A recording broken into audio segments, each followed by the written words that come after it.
Hey dear, ready to make your writing as polished as a British accent? Let's change your Grammarly settings to British English. It's super simple and exciting.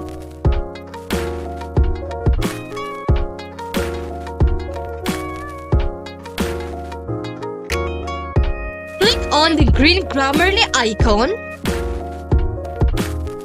Next, a menu will pop up. Look for the setting options and give it a tap.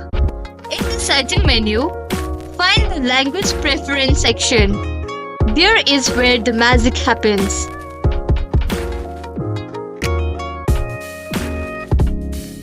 You will see American English selected, but we are here to switch things up.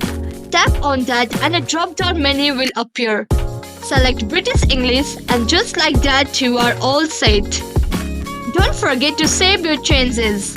Now every time you write, Grammarly will ensure your text is full of colors, fabric and all those delightful British spellings.